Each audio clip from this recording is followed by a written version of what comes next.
ఇంతకుముందు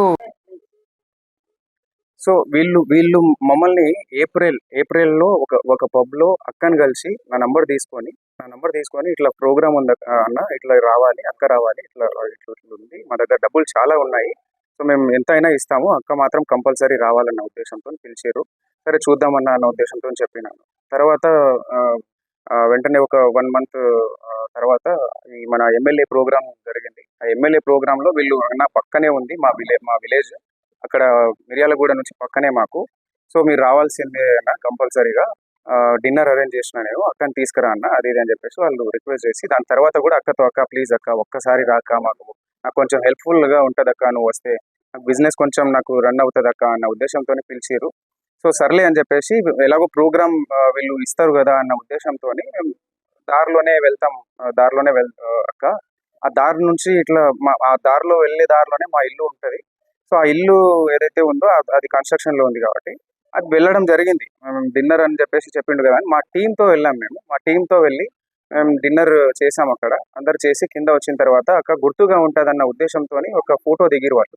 తర్వాత మేము కలిసిండేది ఇట్లా ఆఫీస్ పర్పస్ అని చెప్పేసి, ఓపెనింగ్ చేసుకోవాలని చెప్పేసి, ఇక్కడ హైదరాబాద్లో కూడా ఒక ఆఫీస్ కావాలి మాకు అని చెప్పేసి చెప్పడంతో, సరే ఫ్లాట్ ఉంది మీరు చూడండి ఒకసారి, మీకు నచ్చితే తీసుకోండి అని చెప్పడం జరిగింది. నేను చూసిరు వాళ్ళు, చూసిన తర్వాత నచ్చిందని చెప్పేసి అగ్రిమెంట్ చేసుకున్నాము, అంతా ఓకే, అంతవరకు ట్రాన్స్ఫర్ చేసిరు. అది అప్పటి నుంచి ఏర్పడిన పరిచయం ఇది. ఆ ఉద్దేశంతోనే నేను కూడా వాళ్ళ ఆఫీస్కి వెళ్ళడం జరిగింది. అక్కని పిలిస్తే లేదు అని చెప్పేసి నేను వెళ్ళడం జరిగింది. నేను రాలేను, కావాలంటే తమ్ముని తీసుకెళ్ళంటే నేను వెళ్ళిన. సో వెళ్ళిన తర్వాత ఈ ఆఫీస్లో ఎవరెవరైతే ఉన్నారో మనకు తెలియని వాళ్ళంతా, సో మధు అనేటోడు పిలిచిండు కాబట్టి అక్కడ వరకు నేను నార్మల్గా వెళ్ళి ఫోటో దిగేసి వచ్చేసిన. ఆయనే కారు పంపించిండు, ఆయన రిటర్న్ నన్ను డ్రాప్ చేసిండు. నాతో పాటు ఇద్దరు వచ్చిర్రు, ఏవైతే నా మీద ఆరోపణలు చేస్తున్నారో, ఇట్లా ఇచ్చిన డబ్బులు ఇచ్చిన, సమ్ అమౌంట్ ఇచ్చిన, క్యాష్ ఇచ్చిన అని చెప్పేసి, అవన్నీ అవాస్తవాలు. ఏమైనా ఉంటే బయట పెట్టండి, తప్పకుండా నేను దానికి ఎక్స్ప్లెనేషన్ ఇస్తాను. డిపార్ట్మెంట్ ఉంది, చట్టాలు ఉన్నాయి, తప్పకుండా దానికి ఒక ప్రాసెస్ అనేది ఉంటుంది, ఆ ప్రాసెస్లో అనేది వెళ్దామని చెప్పేసి మేము లీగల్గా వెళ్ళాలని ఇంతవరకు ముందుకు రాలేదు. సో దయచేసి మీరు గమనించగలరని చెప్పేసి అనుకుంటున్నాను. దాని తర్వాత ఏదైతే ఫ్లాట్ సేల్కి అని చెప్పేసి వచ్చిన తర్వాత జస్ట్ 2-3 మంత్స్ మాత్రమే వీళ్ళు మన దగ్గర ఉండడం జరిగింది. ఆ 2-3 మంత్స్లో కావాల్సిన ఆ ప్రూఫ్స్ అన్నీ మన దగ్గర ఉన్నాయి. రెంట్ ఉంటా అని చెప్పేసి ఆ కీస్ ఏదైతే ఉందో రెంట్ ఉంటాం, కావాలంటే రెంట్ డబ్బులు ఇస్తానక్క, కొన్ని మీటింగ్స్ పర్పస్ అని చెప్పేసి మాకు ఉంటుంది, మీటింగ్స్ ఉన్నాయి, ఆ మీటింగ్స్కి కొంతమంది వస్తూ ఉంటారు. సో నాకు కీస్ కావాలని చెప్పేసి కీస్ తీసుకోవడం జరిగింది. రెంట్ కూడా ఆయన నాకు రెంట్ పే చేస్తాను అని చెప్పేసి కూడా చెప్పడం జరిగింది. దానికి సంబంధించి అన్ని మాకు ప్రూఫ్స్ ఉన్నాయి. తప్పకుండా మేము మా పైన వెరిఫికేషన్ వచ్చినప్పుడు మేము తప్పకుండా దాన్ని ఎక్స్ప్లెనేషన్ ఇచ్చుకుంటాము.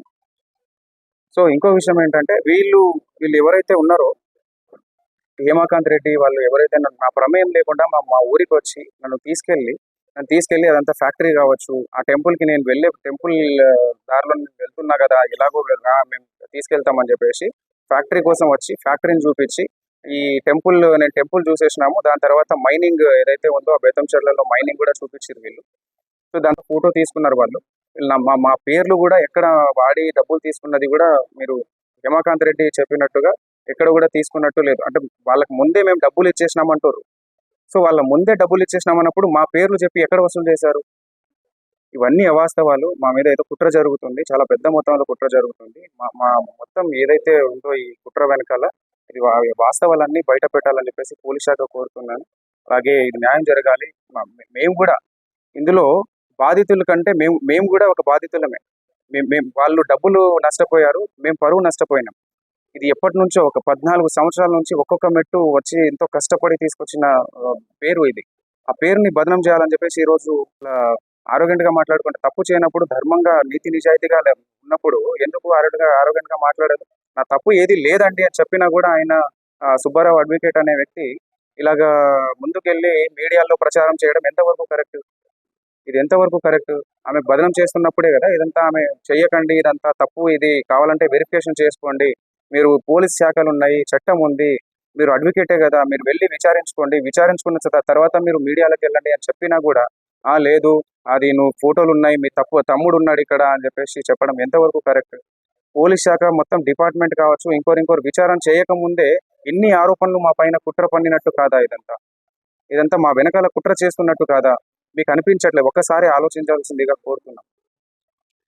అవన్నీ అవాస్తవాలు. ఏవైనా కూడా ముందు పెట్టమని చెప్పండి. కేవలం ఫోటోలు చూపించి ఒక సెలబ్రిటీ స్థాయిలో ఉన్న వాళ్ళు చాలా మందితో దిగుతారు. ఇప్పుడు వందల మందితో దిగుతారు. ఆ ఫోటోలు తీసుకొచ్చి ఇవి చేయడం ఎంతవరకు కరెక్ట్? ఒక్క ఆధారం కూడా ఈ 100 ఎఫ్ఐఆర్‌లు అయిన దాంట్లో ఒక్క పేరు కూడా మా పేరు లేదు. ఒక్క కేసులో కూడా మా పేరు లేదు. ఈరోజు సుబ్బారావు అడ్వకేట్ అనే వ్యక్తి ఏ కేసు లేకుండా, ఏ ఆధారాలు లేకుండా కేవలం ఆరోగెంట్‌గా మాట్లాడింది, కేవలం నన్ను ఇబ్బంది పెట్టింది, నన్ను ఇట్లా మాట్లాడింది, ఆమె ఇలా మాట్లాడింది, ఆమె వ్యక్తిత్వం కరెక్ట్ కాదు అని చెప్పడానికి ఆయన ఎవరు? ఆయన ఏదైనా లీగల్‌గా వెళ్ళాలి గానీ, ఒక అడ్వకేట్ లీగల్‌గా వెళ్ళాలి, చట్టం ద్వారా వెళ్ళాలి. ఏదైనా కోర్టులున్నాయి, పోలీస్ శాఖలున్నాయి, వ్యవస్థలున్నాయి. ఎందుకు ఇవన్నీ?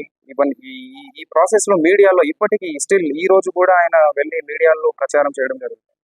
సో, ఇవన్నీ మా మీద కుట్ర జరుగుతున్న ప్రాసెస్ అది. సో, ఇది జనాలు గుర్తించాల్సిందిగా కోరుతున్నాము. దయచేసి మీడియా మిత్రులు కూడా నేను చెప్పడం ఒకటే, అందరికీ మీరు మీరే నిజ వాస్తవాలు మీరే బయట పెట్టాలి. సో, ఇది కంపల్సరీగా ఇది అయిపోయిన తర్వాత క్లీన్ చిట్ వచ్చిన తర్వాత మా తప్పు ఏది లేదు అని చెప్పేసి తెలిసిన తర్వాత దీని మీద తప్పకుండా యాక్షన్ తీసుకుంటాం. ఎవరెవరైతే మా పేరుని నష్టం కలిగించారో తప్పకుండా మేము దానిపైన చర్యలు తీసుకుంటాం.